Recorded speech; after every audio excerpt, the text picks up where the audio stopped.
Hey everybody, so today we're going to be doing a tour of store.rossmanngroup.com. So here we have my beautiful dump, and this is the basement. So we're going to go down into the basement where we store the bigger items for store.rossmanngroup.com. So here we have the beauty of store.rossmanngroup.com. That's the bubble wrap that we use to ship things. We got some boxes, we got some envelopes. Here we have quick hot air rework stations. On this side are the 220 volt ones. On that side are the 110 volt ones.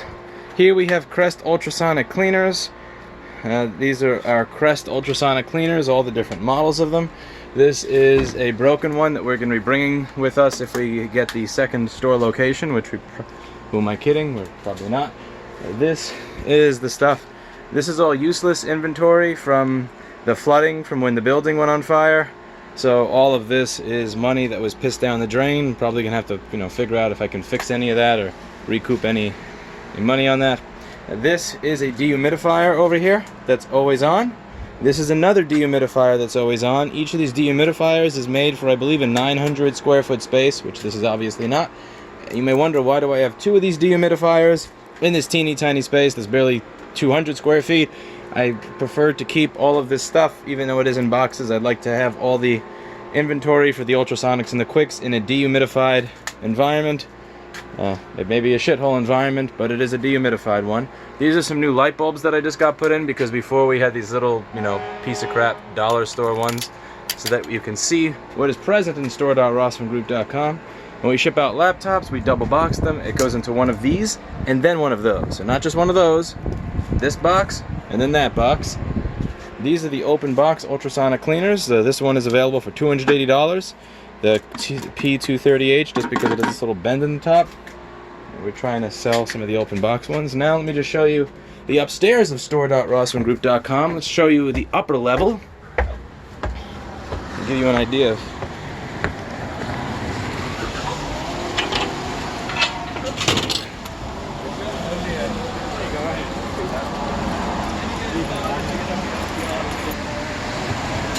we have a computer that Jessa was using to write her college thesis right in the window over there.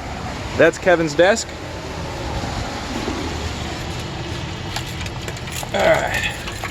We walk in the store, turn on the lights. This is Owens Corning 703 fiberglass acoustic panel. Since I like listening to music, I usually have music on here.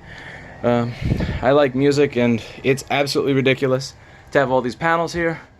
However, I do own my own company, so if I like hi-fi audio, I don't have to care what anybody else thinks, because, well, I'm the boss. These are my speakers, some Axiom M60s. They're not the greatest in the world. These are my B speakers for when my Vandersteen 3As at home are broken. I have those up front. I remember as a teenager, I spent a lot of time on Hydrogen Audio forums, Axiom Audio forums, Audio Asylum, and there would be this mention of something called the SAF or the WAF. That's an acronym for Spouse Acceptance Factor or Wife Acceptance Factor. It was this antiquated, bullshit, dysfunctional relationship, everybody loves Raymond style concept, which is that even if you like something, even if this is a genuine hobby of yours, and I knew about it for the last 10 to 20 years, I can now say you can't indulge in that hobby without asking me permission first. You have to ask me for permission before you can get that with your own money, and I remember just thinking to myself, that's never going to be me. I'm not going to be the dude with crappy in-walls or a Bluetooth speaker or a sound bar or a Bose wave radio. So hopefully this serves as a little bit of inspiration to you if you're paying $1,000 to $4,000 a month to have a home that you're not allowed to listen to music in because of the SAF, the WAF, or even the very rarely mentioned husband acceptance factor, HAF. Just ask yourself, what's up with this relationship that's something that is really important to me, is something that I can't have in my own home because I chose to marry a dragon. Anyway, I love being able to, in the middle of a stressful day or when I'm having an interesting conversation with a client, being able to put on some music that they like, or I could play my Ave Maria or something when I'm having a stressful day and just hear it with good sound quality and not have to care. My business is still there. My life has not ended just because I hung up some acoustic panels and have a nice stereo. I value music. It is a priority to me. Admittedly, these things were overkill, but these would have just wound up in storage if I didn't put them there. So I figured might as well put them there. And I'm way too cheap to actually buy another set of speakers for the office. So I figured out how to fit those in. This is Kevin's desk. These are some flowers. Thank you very much for the flowers. That's the YouTube plaque up there. This is the check-in desk. This is where we're supposed to have a bunch of computers for sale. We only have one because, well, yeah, I haven't had time to refurbish anything. These are all boxes under the desk. When people send us machines, they don't include their name, their phone number, their address, or an issue in the packaging, and they didn't fill out the form on the website like it says to in bold, large red letters. So it just sits there until somebody calls and complains about status. Same thing with the phones over there. This is Kevin's desk. This is his reception area. That is his phone. This is a fly swatter that is 1500 volts because I'm sick and tired of flies. This is the price list for Kevin. This is my seat. This is where the magic happens. This is my power supply, my overhead camera. This is my main camera, microscope camera. This is an audio interface. This has 4 XLRs. I'm not going to be using the camcorder because it only has 2, since I plan to have an HDMI and a microphone going to both the office, where Paul works, and where Steve does data recovery. This is my incoming queue.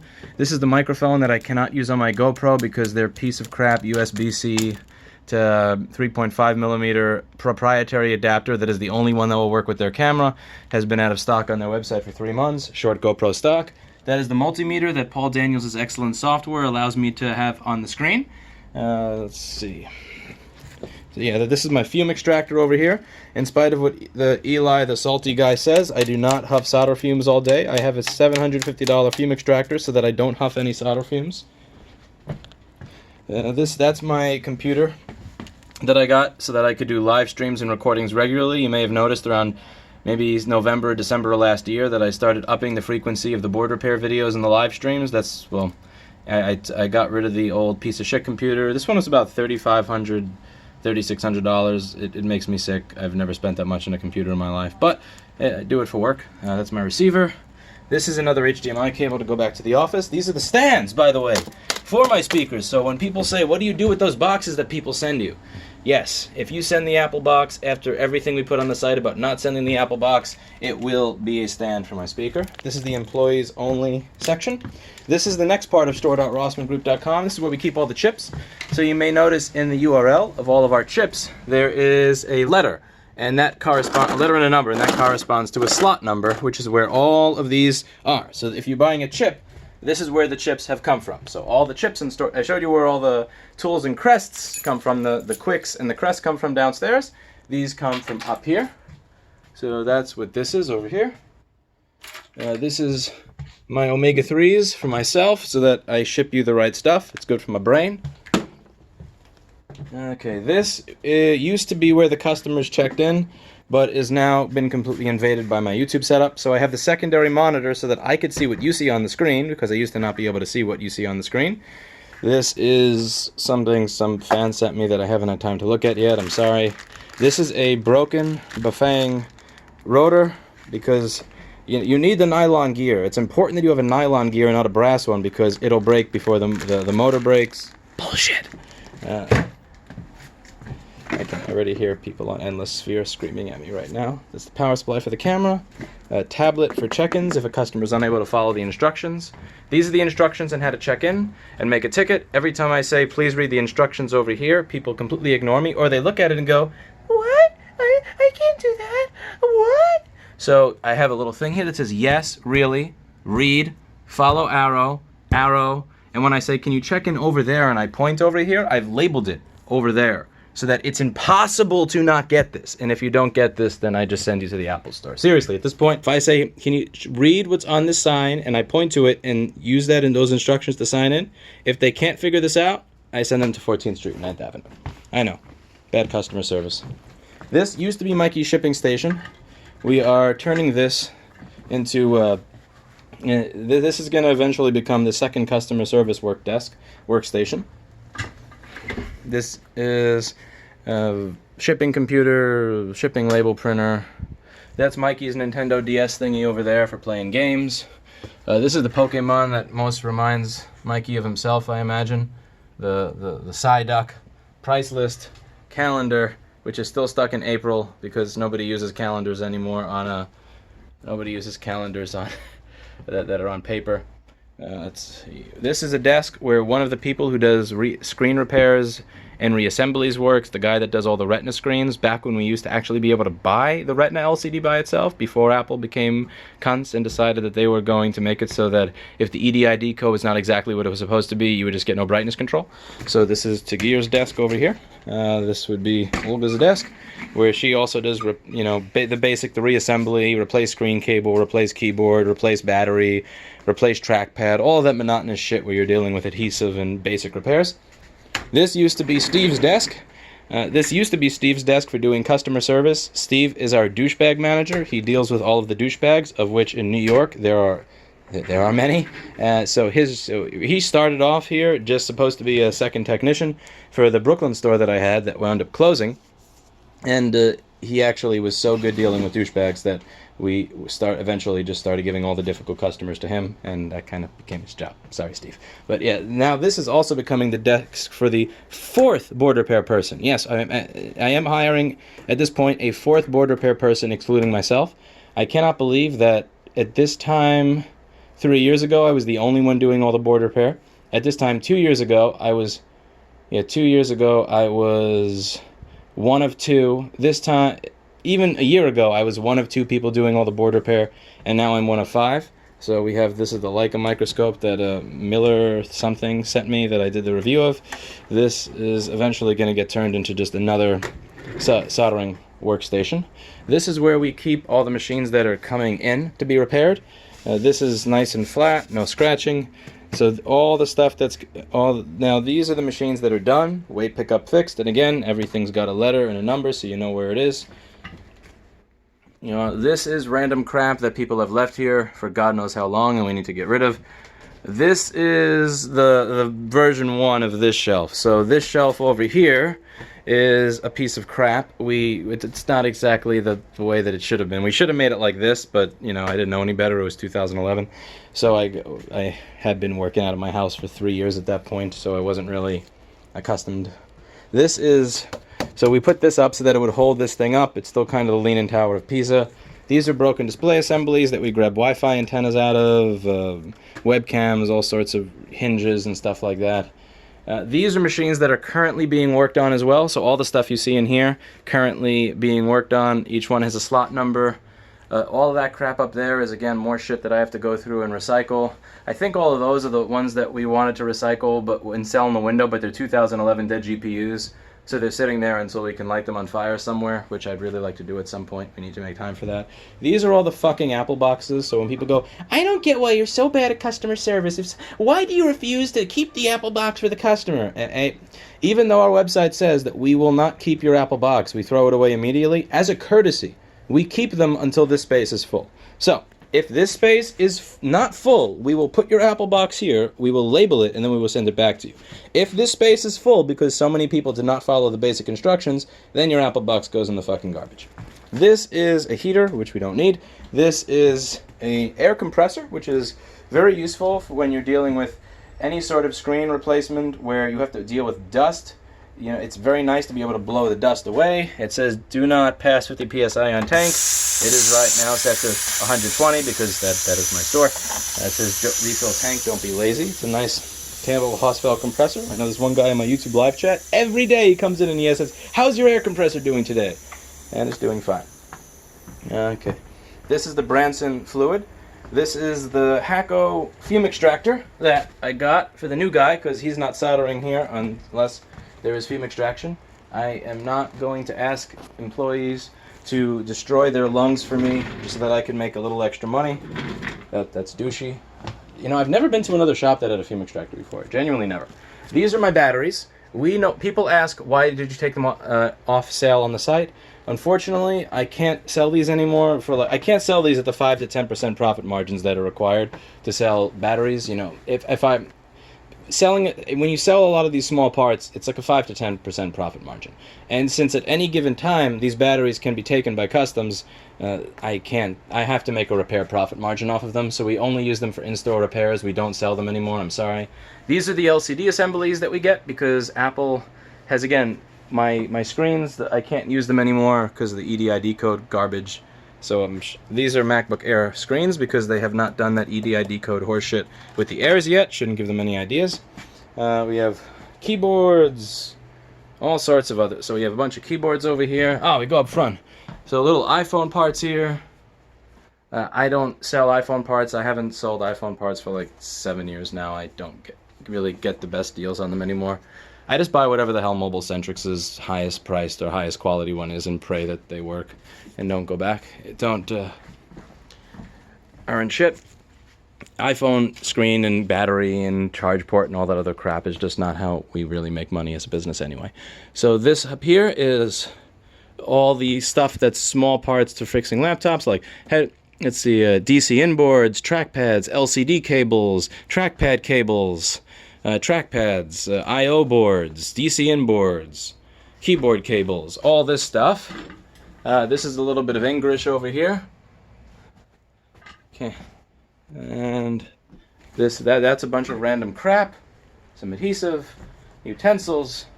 This is Steve's hairspray. This is why Steve is married and I am single, because Steve understands style. Let's see. This is about 1 day's supply of flux right over here. So this is usually 1 day of flux for me, 1 day of flux for Anel, 1 day of flux for Camille, 1 day of flux for Paul. These are the tires for my Bafang bike. Let's see. This is envelopes. These are the t-shirts that I keep forgetting to promote that I bought 3 years ago that I still haven't sold out of. I have a Right to Repair t-shirts with Mr. Clinton's face on it. I also have little mouse pads over here. Support the Right to Repair and Mr. Clinton, and since almost everything I do artistically or aesthetically winds up being half-assed, as you can see, this is as half-assed as it gets because his ass is actually cut off. It's not even half-assed, it's like no ass. But that's Mr. Clinton angry. Those are random boxes over here that we use for shipping products that don't really quite fit well into an envelope, don't really fit well into a box. These are the eye bridges that we got. You should check this out. This allows you to measure a bunch of points on an iPhone that would typically be inaccessible or a pain in the ass. Check it out. It's on the front page of store.rossmanngroup.com. These are my resistor and capacitor books. So, you know, people have... I like to use donor boards. Every now and then I use these books. I started selling them so you can get all the different values of resistors and capacitors for 0402, 0101, and 0603 right here. These are the fine-tipped multimeter probes that we sell. This is the UV curing pen, so this allows you to cure the conformal coating that we sell. This is the conformal coating that we sell over here. You know, syringes and needles for flux, all that good stuff. These are iPhone screens over here. This is, yeah, it's not a lot of space. This is typically filled with boxes, so I believe Thursday or Friday is the day that we're able to throw away boxes, and as you can see, it's Sunday and it's already full. This is for the sewage in the basement. So the building has just been getting shittier and shittier since this company called Hub purchased the building. As I said before, we were having an issue where there was no heat because there was no gas in the building. They actually sent somebody over to fix the heat, who showed up and after 40 minutes said, "You realize there's no gas here. The landlord just totally wasted your time." I'm like, "Yeah, I know." And they said that they would bring us some heaters. 2 or 3 weeks passed. There was 7 degrees in here. I was fucking shivering, freezing to death, and they don't care. So we are also having a issue in the basement where there is actual sewage backing up in a toilet that is behind that wall that I showed you. Now, I'm going to ask them, you know, is there anything you can do to help me out here? And if they don't help me out, Paul and Kevin and I, it's actually Kevin's idea, I got to credit Kevin. Kevin had the idea, Paul bought the bin. We are actually going to shovel all of the shit into this bin, bring it to Hub NYC's office, and just leave it there as a gift with a bunch of flowers. So this is an actual professional, we paid $50 for this waste can, and we're probably going to get some good use out of it. This is Steve's ultrasonic cleaner. I don't know exactly what he puts in here. I think he said heads. I'm not sure if it's heads, but I think he's ultrasonic heads in here before when he wasn't able to do a head swapper for whatever. If he had to reuse stuff, I'm probably getting it wrong. This is alcohol in here, not Branson fluid. This is one of the tinier Crest, the P230, like the one I showed you that's downstairs. This is Steve's data recovery workbench. So, yeah, so he's got these switches up here. So this is the light. He has a fan that he puts on. Usually you have to change these filters up here every now and then.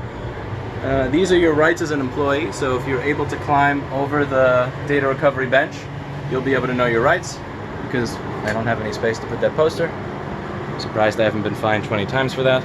Although I have been fined $1,000 for not having my license number visible on the top of the receipt before. Gotta love New York City. I do have those posters over there, though. Anyway, so this is the hard drive space. Some of these hard drives may have phone numbers on them, so let me just check and make sure that they don't before I put my camera over them. So yeah, you got a bunch of hard drives and stuff over here. Steve has been absolutely kicking ass with data recovery. I mean, the amount of drives that he... Well, I'm not saying that Jason didn't do a great job. When Jason was here, he was the one who pushed us to get into this. I bought him the PC3000 machine. I got a PC3K card in there. I got him the PC3000 and this machine, and you know, he really put a lot of effort into learning it. He didn't have exactly the best success rate, but he pushed me to get into this instead of just saying, if DD Rescue doesn't get the data, then forget it, send him out somewhere else. But Steve really picked up the mantle there, and he is recovering all types of drives that everybody else has said are unrecoverable. We've gotten drives that went to Drive Savers where they said, you know, $9,000 or $12,000, and he's got the data for $900. So I'm really proud of Steve for that. I'm very honored and humbled that he was willing to continue to work here as long as he did. I think I got him in 2013. That's the box for PC3K. This is a bunch of spare stuff that I think he's actually hiding from me. He doesn't want me to know these are here because he's afraid that I'll sell them, and I probably will now that I know that they're there. This is Steve's desk for data recovery. So this is his keyboard and mouse. These are some of the hard drive bays that he has. That's his PC3000 card. That is in this PC3000 machine. That is his phone, which is always staring at you. All these new phones that we got actually support the Opus codec. So I'm replacing all those old Cisco ones that only go up to G722 because these do Opus, and they sound Opus. Great codec. Not just, I mean, for music as well. It's the successor to Ogg Vorbis, and it really does great. I stopped using MP3 in 2003 because Vorbis is better, but I'm glad that everybody's starting to pick up on this stuff. This is how he is switching. It's a bi-directional switch for this machine plus another machine that he has. He's got another data recovery machine down here that I believe has a different set of cards in it. This has, I think, could be wrong, I think this has the PC3000 for SSD recovery cards, though again I don't know exactly. Steve is in here, so I don't want to make an ass of myself and say the wrong thing. This is the second machine that he's got. This is, oh my god, look at this drive right here. Look at this drive that he's working on. Look at this. Look at the age of that fucking thing. Oh my god. Let's see, can you see? Is it too much? There we go.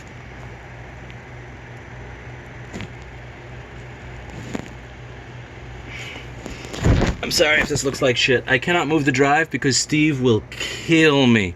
He told me before the weekend that to please not have a lot of vibrations here after working on this. I think he did, I don't know what he did on this, a head swap or something else, but he got this thing to work again, and it's 95% recovered. But yeah, this thing is old! And he's working on that. Okay, let's turn the flash off. This is a Dogecoin. Much coin, how money, so crypto, please mine, rich very, currency wow. This is an authentic Dogecoin. This is a bunch of this makes me sick to my stomach. This is a Bluetooth speaker. Bluetooth speakers make me sick. I'm an audio snob, I'm sorry. I don't even care if it's cheap shit. Like, you can find a used set of Vandersteens for $300. I'd rather that than a $600 piece of shit Bluetooth speaker. When I hear this, it makes me sick. This is a record that somebody made into a I forget his name. He was a fan from about 3 or 4 years ago. He actually made me this bowl out of a vinyl record. Very cool. That's the PC3000 flash box. What else? Okay, this is the clusterfuck. These are all iMacs that we just rip parts of every now and then when we need them. And also where I store the parts that I use to build a streaming computer. That's all crap. 90% of that's crap. This is a gun that we use for killing little bugs. Second Amendment comes first, veganism comes second. Come into my store and buzz in my ear, and you're getting the assault gun. The assault rifle! The semi-full automatic assault rifle, as CNN or MSNBC would say. Semi-full automatic, folks. Semi-full automatic.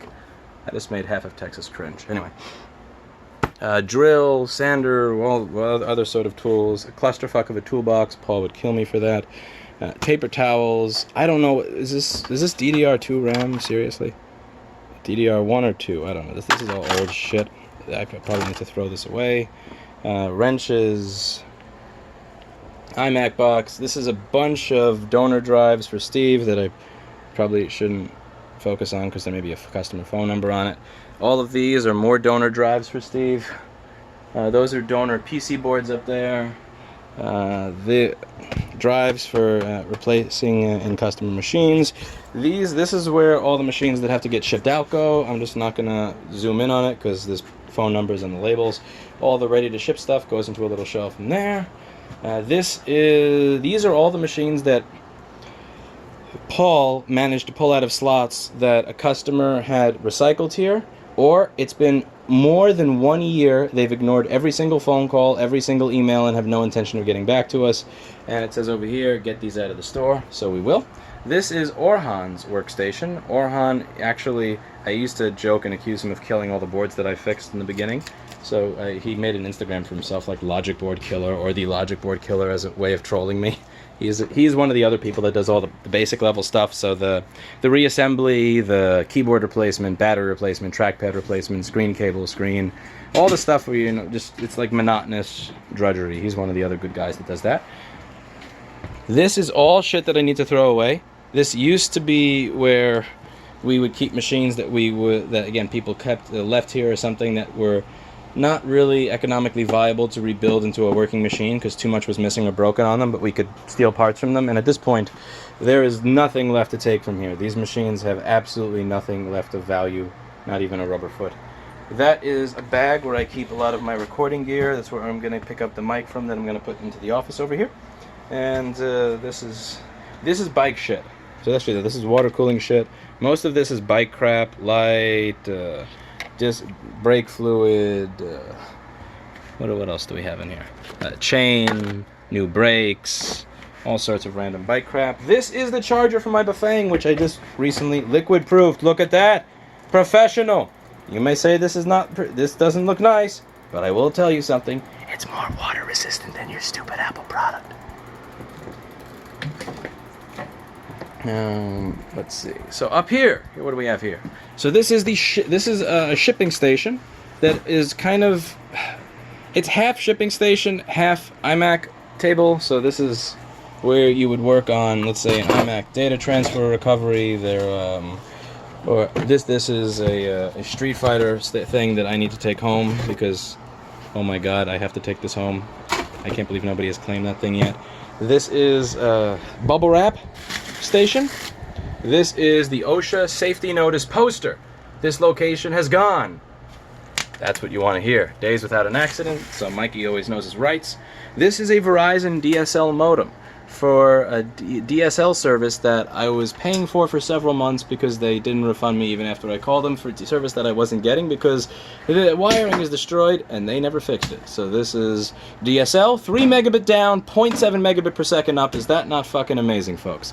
This is my PBX, which, oh my God, does not even have the cover on the top of it. Jesus Christ, why? This needs to be fixed. Now, that is my router. That's a Pfsense router. So it load balances between that LTE T-Mobile modem up there and my piece of shit Spectrum cable modem over here. You may notice that they sent me another one with a Puma chipset, even though my old one had a Puma chipset and was causing a bunch of problems, because that's how Spectrum do. So it doesn't matter how much you complain, how you call, how you yell, you will always get a Puma modem. So when Spectrum starts dropping frames, that little router is smart enough to automatically switch over to the T-Mobile LTE hotspot.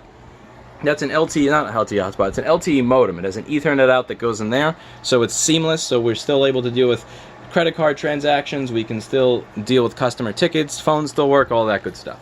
I believe this is a GeoVision NVR machine, although I could be wrong on the software that's being used, and this is not exactly the nicest place for it, but I have not had time to do anything else or sort this out. You may wonder, why haven't you had time for that? Well, I'm usually fixing things until 4 in the morning to avoid 1-star Yelp reviews from impatient customers. This is more rights. So these are your rights. All of your rights. Lots of rights. Much rights. So, and Mikey actually put a fucking little dinosaur over the rights, which that is going to get me fined. Mikey, what the fuck? I have to take that off now. I'll take that off later. But yeah, Mikey put I don't know, is that a Yoshi or something over it? This is the minimum wage stuff. which has nothing to do with me because I don't pay anywhere near these shitty salaries. Maybe I should pay Mikey this shitty salary because he covered the rights with the Yoshi. If Mikey put the Yoshi like right over here, I could pay him $7 an hour and he'd never know better. So this is his shipping station. So he has I figured that instead of him having to go through all the different slots to find all the different machines, it would be best if all the machines were in one slot. One slot. Your bubble wrap is right here. Your boxes are right here. So you got one section. One section with all the stuff. Now, this is a marker for labeling stuff. This is a tape gun for taping stuff when shipping. This here is screen cleaner, not Windex. So many of you may notice that customers send in machines that are disgusting. And it is very frequent that we get machines that are disgusting. Now, most people's take is, listen, they're disgusting, but that's on them, you're not a cleaning service. These are microfiber cleaning cloths, and this is screen cleaner, not Windex. It's something that's specially formulated to not rip off the coating on the retina displays that have that stain gate issue. And Mike, before shipping out any customer computer, any customer device, they all get cleaned with a microfiber rag and this screen cleaner.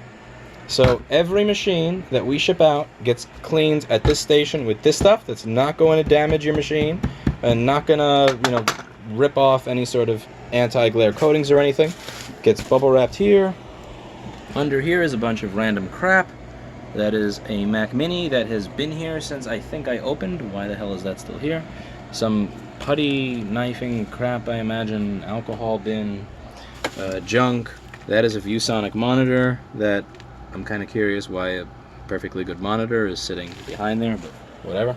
We'll sort that out later. This is my charger for my Bafang. This is the Bafang.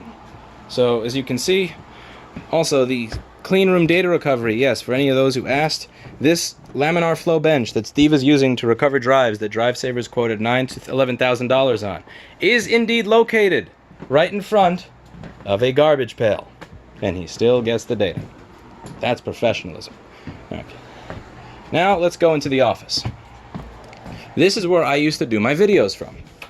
By the way, in the beginning I was doing my board repair videos the very beginning of 2014 on this table, and then I started doing them here. This is no longer my desk. This is Camille's desk. Camille is one of the realest people that I've met as an employee in a long time. He is a very good dude. I'm very happy and humbled to have met somebody who does a job as well as he does. He does a lot of the board repair and also a lot of the iPhone data recovery. He picked up on everything like that. He's very smart, very fast, very good stuff. These are his slots. This is some board preheater. This is his drive, which seems to have a BDSM or BSDM Pepe on it. Okay. This is the phone that nobody in this office will ever pick up because this is the tech room and techs don't pick up the phone. Don't put me on hold, it says. Paul actually made that for Kevin because Kevin would put people on hold forever. Kevin gets a lot of phone calls, I get it, but he wasn't as good at prioritizing or I said juggling them. He wasn't as good at juggling them in the beginning as he should be. Those are TLCS 3.6 speakers because, again, I don't want to see Bluetooth speakers in my store. Bluetooth speakers make me sick. As much starved for space as we are, I like music. I appreciate music. I like people like Camille who appreciate music. And I don't want to listen to music on a fucking Bluetooth speaker. So those are TLCS 3.6s in the corner. This is his monitor. This is Anel's work desk. Anel is also a new guy I hired who's doing pretty well for himself, and he's doing board repairs. He's the one that did the drunk board repair the other day. This is his station and his stuff. Camille's usually better at keeping his desk clean, but again, it's just been so fucking busy recently that there's no... this is the 12-person business doing the job that anywhere else 30 people would be doing, so I can't really be mad at that. This is Paul's desk. That's his hot air station, his setup. That's his capacitor resistor book. These are his hot sauces. Very important that you have your hot sauces ready. If you take a look inside of his drawer, you'll find things like this. He has all sorts of snacks hiding everywhere. My Magewell Capture fan, hardware fan, I gotta get rid of that. This thing is so effing loud. He put a pass beat sync on it for me. This is something for the tripod. Yeah, this is Paul's work setup. Over here, we have test parts for iPhones, so test part, test part, test parts. That used to be a lot cleaner, but there was somebody we had a fire recently who would always mess that up, so we have to make time to clean that up so it looks nice again. But those are just testing parts for iPhones, you know. So it's a charge port that is used, I can't give it to a customer, or a screen that is scratched, can't give it to a customer but works, but you can use it to test an iPhone kind of thing. This is Paul's powerful, amazing octa-core, 8 gigahertz, overclocked, water-cooled computer that he uses for his daily functions. This is his Seiki at 30 hertz. I've offered Paul to get him a monitor that's actually 60 hertz. He doesn't, it doesn't have the 2-second input lag, and he refuses to take it. He records every day with this. I have no idea how he puts up with it.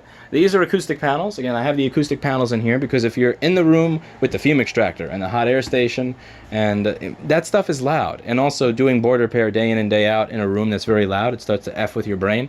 So I wanted this room to not F with your brain as much, which is why I got the acoustic panels. Without those, it's just like being in a wind turbine. It's really uncomfortable. Those are cameras that are pointing in the wrong places. I have to get... Those cameras made sense where they were when I put them up like 5 years ago, but they don't make sense now. Up here, this is 3 different sections. So the bottom section, this used to be only for laptops, and it got really changed over time. The bottom are machines that we are working on in the office, in this office. The middle are donor boards that we get parts from, SMCs and all that. And up here is where you'll find parts that we sell on the store. So those new quick nozzles that we got, let's see if, what is it? Those quick nozzles for the iPhone 10, you'll find those up here. And also, we sell them on store.rossmanngroup.com. You'll see that we have a little sheep. We have hot air station nozzles. We have these cables for the iPhone battery connector stuff. Goot wick, remember to wick your pads, especially if Jess is watching. Heating elements for the quick. Some stencils, screwdrivers, all different kinds of stuff is up here. This is my Crest Ultrasonic Cleaner, and this is the drying station and the cleaning station. So this is the Crest P1200 H45. Again, when I tell you should buy one of these, I'm using the same shit that I'm telling you to buy. This is the alcohol bin that looks like it could really use a changing. It's been getting a little nasty to displace the water. Then after that, the board typically goes into this over down here to get rid of the large globules of alcohol, because if you put it right into the oven immediately, it's going to smell bad. And you don't want burning alcohol smell in the office. And then it goes in here to finally finish drying it off. And that's a fan to get air into Steve's room. That is an air conditioner up there and an electric heater that we put in. I gave up on Hub getting us any sort of heat, so we put that lovely thing up there ourselves. And this is... So one of the ways that we dealt with the air conditioner leaking was creating this little duct over here. Look at that, look at that. And it delivers it right to the mop bucket. Is that not genius engineering? I think this is actually Paul's engineering. Yeah, so we had a thing where it was leaking, and there was no time to resolve it because 600 phone calls a day and customers going, where is it? When is it done yet? Is it done yet? Is it done yet? Have you figured it out yet? Is it done yet? Is it done yet? Is it figured it out yet? So you can either fix the AC properly or you can do this. We gotta fix that shit, Paul. If you're watching this, Paul, let's fix that. So yeah, this is Paul's desk. Oh, and the restroom, our restroom. So this is, we used to have this occupied vacant thing. Nobody ever used it, so we just gave up and ripped the front off of it. This is an old workers' compensation board certificate that this is expired a long time ago. I don't use this company anymore. I shouldn't, but I had a birdie, and the birdie was actually sitting on this and eating the workman's compensation certificate. I'm not kidding. So this little birdie was sitting here on the light switch and eating my certificate. Great job. So this is the bathroom. This is the Me Too bathroom where there's always somebody watching you, as you can see. I don't know if Anel or Hi-Hi put that there, but it creeps me the fuck out. And then there's also eyes over here as well. So like, oh, we have a mirror that is made out of an old broken MacBook Air screen right here. This is the toilet. These are bars in the window so that you can't get in if you're... We have nice strong windows and bars on them. That is, you may notice that the entire store is LED lit except for the here. We have this stupid fluorescent. I gotta get rid of that. Okay, so yeah, that is the store tour. This is this beautiful office. Look at that. Oh yeah, this is because we need this quick is a 220 volt quick, but the only outlet for the 220 is under the desk over here. So we ran this lovely little extension cord across the floor recently and put that so you wouldn't trip. Anyway, so this is the good air filter. That's the shit air filter. That's just for drying boards. This is the good one, the Alive Air Purifier. I like this Alive Air Purifier. Oh, data recovery stuff. Almost forgot. More data recovery stuff. So this is the data recovery workstation inside of here. This is a machine that needs a new mux because 52 volts from the backlight circuit got sent to the mux. I did a video on that. It was Apple engineering screws up again or something about 6 or 7 months ago where I talked about that as an issue. So this is a machine that, since we didn't have a solution for it at the time, we just decided to use it for data recovery. So this is a monitor. We have one of those tools that we're not supposed to have because we're independent and independent repair is bad. Okay, this is the Lifeboat tool that can attach to the Lifeboat connector on your MacBook. So if you have a soldered on SSD on a 2016 or 17, 13 or 15 inch, this connects to that connects to this, and then we can do a full clone and recover your data. This is all random crap that I just need to throw away, most likely, but I don't because I'm a pack rat and I haven't had time to look through it. Alright. This is a bunch of camera equipment in here. These are GeoVision cameras that I haven't taken the time to hang, but I really should. I bought these things about 7 or 8 months ago. I still have not had a spare moment to hang them. And in here is a bunch of camera equipment. So I'm going to have another 100-foot HDMI cable going to that second capture card I got in my computer and going here. And we have 2 cameras in the office. So there's going to be the HDMI camera from Paul's Microscope. So I'll actually be able to just hit a button. And instead of having to bother Paul to come up to the front if I think he's working on something interesting, which he doesn't like doing, he doesn't want to change where he's working and mess up his workflow just to suit a video, I can hit a button and I'll be able to show you that. I'm going to be putting a camera somewhere up here that's going to point down at his desk. And I also got a camera. Let's see. Yeah, this is such a mess. I got a camera to go inside of here. So, and there's an HDMI cable, running right down there. I got a fiber HDMI cable so that it would reach without any signal loss so that we can start recording data recovery videos. Steve has been procrastinating on the data recovery video thing a little bit. I'll be bothering him when I'm back from vacation. Let's see. Yeah, that's that room. This is this room. And this room. So I'm going to have a wire going to the data recovery workbench. I'm going to have a wire going to to Paul's office with a camera inside the bench and outside.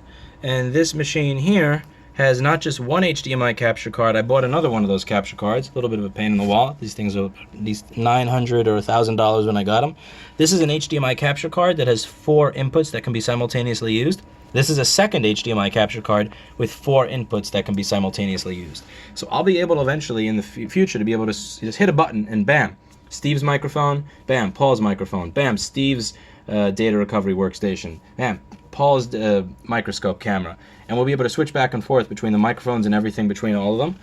So that's going to be cool. But yeah, this is my store. It's much less impressive than most of you probably think it is. It is a much bigger shithole in person than it could ever be imagined on video. Obviously, if I had started with different means, I would have a space that was more accommodating to what I'm doing. I started doing all of this stuff by myself in my apartment with my last $200.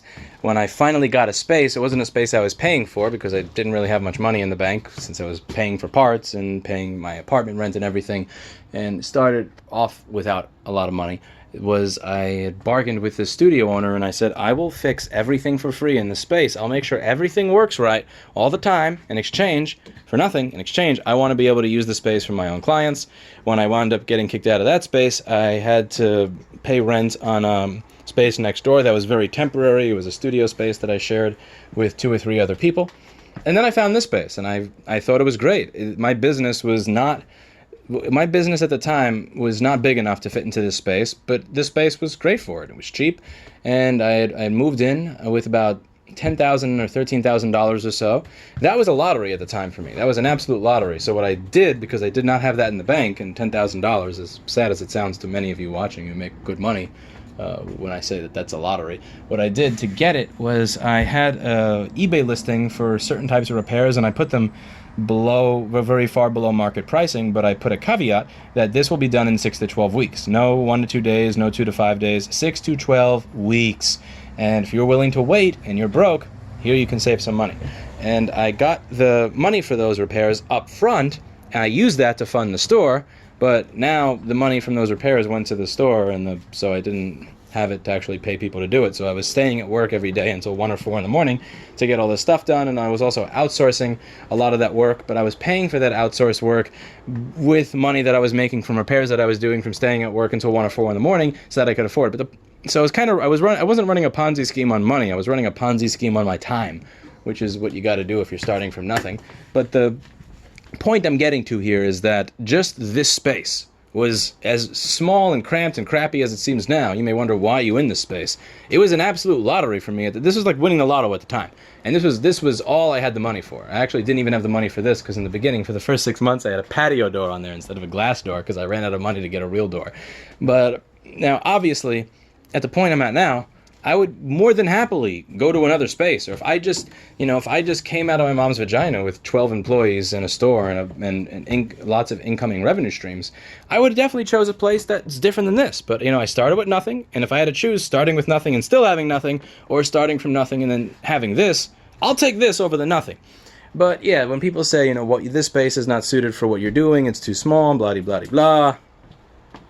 Yeah, I already know that. There's a lot of space in New York that is going unused for a couple of reasons. So the first is they have this funny tax law here where you get sodomized in taxes if you rent out the space to a certain number of people, but if it's vacant, then you don't get sodomized in taxes at all. And there's a large gap in the taxes there, to the point where if you plan on selling your building in 5 to 10 years, it almost makes more sense for you to just keep it vacant, from what I've heard. This is, again, just lovely New York overregulation, and it's one of the reasons that the city, a lot of these places are empty. If you go to East 8th Street between 5th and 6th Avenue, I remember in 2011 there were 30 vacant storefronts. And it's still very close to 30 vacant storefronts today, very sadly. Because it's also virtually impossible to build here. So I have a friend who worked at a construction company. He started his own construction company. He started deciding that, I want to do my own building. I'd like to build my own housing. He got a small plot of land in around 2015. It's been almost 5 years. There's not a single brick, a single piece of wood, a single nail in that space, because he hasn't even been able to get started building. And he's one of those nuts like me that stays at work until 4 or 5 in the morning every single day and is really about his business. So if he's not able to build, I can only imagine what it's like for everybody else. So yeah, there's a shortage of space, and you combine that with ridiculous tax law that practically incentivizes people to not rent out space, and you get a condition where even if I were willing to pay 3 times what I pay for this space for another one, it's actually not there. It's just not there. I could easily go out right now and spend $15,000 to $20,000 on a store, and it'll actually be the same size as this one. So that doesn't make any sense. So I'm kind of waiting for that silliness to wash away. It probably won't wash away, knowing our politicians, for a really long time. So I'm probably going to be in the space until 2023, and then after that, wind up finding some space in a Jersey warehouse or leaving New York. But yeah, the thing is, we still get a lot of walk-in customers here. We get a lot of walk-in customers here. A lot of the business is mail-in, but there's also a lot of it that's walk-in. So for me to just abandon a walk-in location that has a line out the door every day would be kind of stupid for me to do, which is why I haven't done it. Now, I could really try to clean this place up and make it perfect, but the thing is, I've went from 4 to 12 employees inside of 6 to 8 months, and still, every single one of those people is working themselves to the bone because there's so much stuff to do. So business has been coming in, and too much work and stuff has been coming in faster than I can actually find people that have half a brain to do it, and also faster than I can clean things up. But I'm hoping to clean things up, make things nicer, make this place look nice, or at least get rid of that shit. The thing is, there's always something to do. There's always something to do. I'm not doing this off of investment or Daddy Warbucks' money, as Eli would say. I'm funding this on my own. And there's always something to do. There's always a list of things to be fixed. There's always a pile of iPhones that need recovery. There's always a stack of hard drives that Steve needs to recover. There's always something. And I could probably spend the next week actually deciding I'm going to ignore all of that. I'm going to ignore all that, and I'm going to make that wiring a little nicer. I'm going to make this look a little better. But because I am such a lazy bastard who never does his work, I decided instead, for the next week and a half, I'm going to be flying 5,000 miles that way, where the weather's actually nice, 5,000 miles away from customers, 5,000 miles away from PM Sleep S4L, 5,000 miles away from landlords who do not care when their building has shit pumping up in their basement that I'm going to be putting into this and sending to their office. 5,000 miles away from all of that. And I can live with that. So, that's it for today, and as always, I hope you learned something. I'm sure that I will likely regret this right after uploading it. You guys have been asking for a store tour for 6 years now, so here it is, and I'll see you in the next video.